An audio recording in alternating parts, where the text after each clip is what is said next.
I never thought I'd be the kind of woman who goes through her husband's phone. I always believed that trust was the foundation of everything. But the moment I found that lease agreement tucked inside a folder labeled foundation expenses, my entire understanding of my marriage collapsed. Let me take you back to where this actually started, because the beginning is what makes this so much worse. My name is Priya.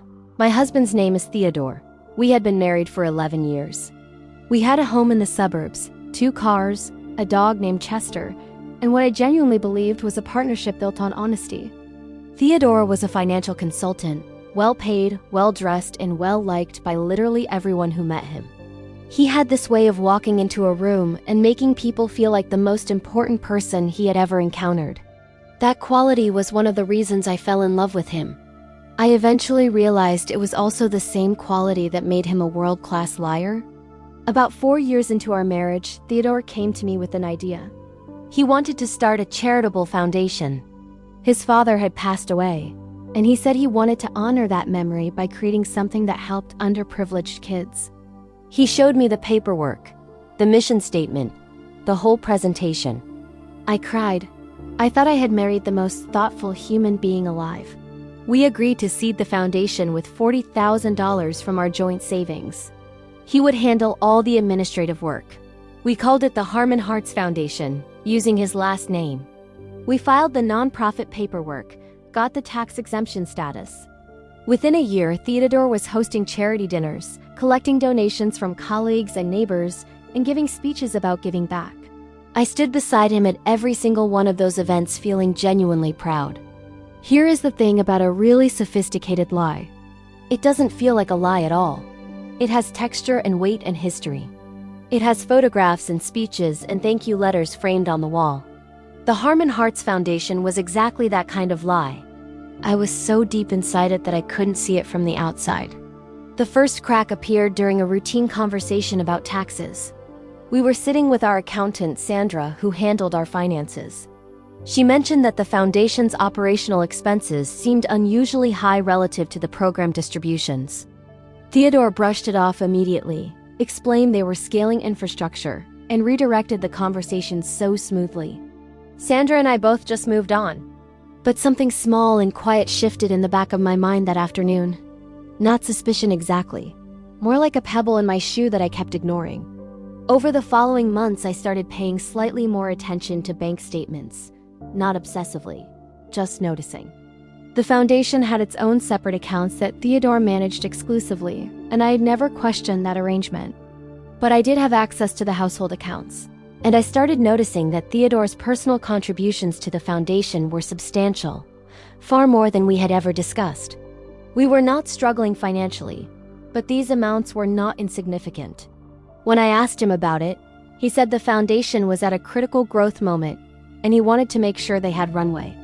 He showed me enough documents to make me feel foolish for asking. Then came the evening that changed everything. Theodore was in the shower. His phone was on the counter. I walked past it. A notification appeared from a contact listed only as R, and the preview showed enough text that my feet stopped moving. I picked up the phone, and I went through it. I know some people would judge that decision. I understand the argument about privacy and trust. But I will tell you this. Every person who has ever found what I found that night would make the exact same choice. The messages between Theodore and a woman named Renata were not new. They stretched back 3 years. 3 years of scheduling, affection, inside jokes, and plans. Renata called him by a nickname I had never heard. Theodore spoke to her with a softness and attentiveness that I recognized from our early relationship but hadn't seen directed at me in years. The messages alone were devastating. But they were not the worst part. The worst part came when I opened his photos and found a series of images that appeared to be taken inside an apartment I did not recognize.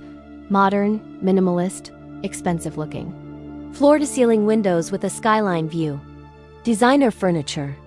And Theodore, in several of those photos, looking more relaxed than I had seen him look in years. I composed myself. I went back to his files. I had access to a shared drive we used for household documents. I had occasionally seen folders there labeled with foundation-related names that I had never opened because I assumed they were boring. That night I opened every single one. What I found took about 2 hours to fully piece together, and by the end of it I was sitting on the floor of our home office, feeling something I can only describe as a very specific kind of cold. Theodore had been running a secondary set of accounts through the foundation structure. Not illegal in the most obvious sense, but deeply deceptive. The foundation would collect donations and contributions, including money from our joint savings that he had routed through personal contribution records. Those funds would then flow into operational line items: consulting fees, administrative contracts, property-related expenses, filed under program facility costs. The paper trail was genuinely impressive in its construction. Anyone doing a casual review would see a foundation spending money on operations. But the consulting fees were going to shell accounts. The facility costs were attached to a lease. The lease was for a penthouse apartment in the city's financial district, Renata's apartment. I cannot fully describe what it feels like to realize that the charitable donations your neighbors made were partially funding your husband's girlfriend's luxury housing. The anger I felt was not even the hot kind. It was glacial. It was the kind of anger that makes you very, very calm and very, very precise. I did not confront Theodore that night. I did not confront him the next morning either. I called Sandra, our accountant, first thing in the morning, and told her I needed a full independent audit of every account. Then I called a lawyer. I had an appointment within 48 hours. The lawyer, Constance, seemed unsurprised by everything I told her, explained my options methodically. She had seen similar structures before, not identical, but close enough that she knew exactly what to look for. She told me to stop moving any joint money immediately and to document everything I had already found, before Theodore had any reason to think I was aware. I followed her instructions with the same discipline I had applied to every other area of my life. It was only during that process that I fully understood how much energy I had been spending on being a good partner to someone who was building an entire second existence on the back of my trust. Theodore noticed something was off about 2 weeks later. He asked me at dinner if everything was okay.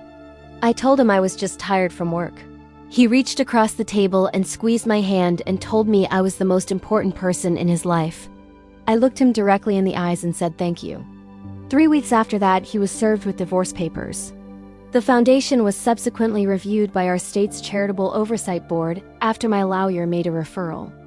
Several of the foundation's major donors, people I knew personally, were informed of the situation. Theodore eventually settled financially rather than allow discovery to proceed to trial. Renata, as far as I know, had to vacate the apartment when the lease structure collapsed. I am not telling you this story to generate sympathy. I have rebuilt my life in ways I could not have imagined. I am telling you this because I want every person watching to understand one thing: generosity can be performed. Kindness can be a costume. And sometimes the person handing out warmth in public is saving the coldest version of themselves exclusively for you. Pay attention to the pebble in your shoe. It is rarely nothing.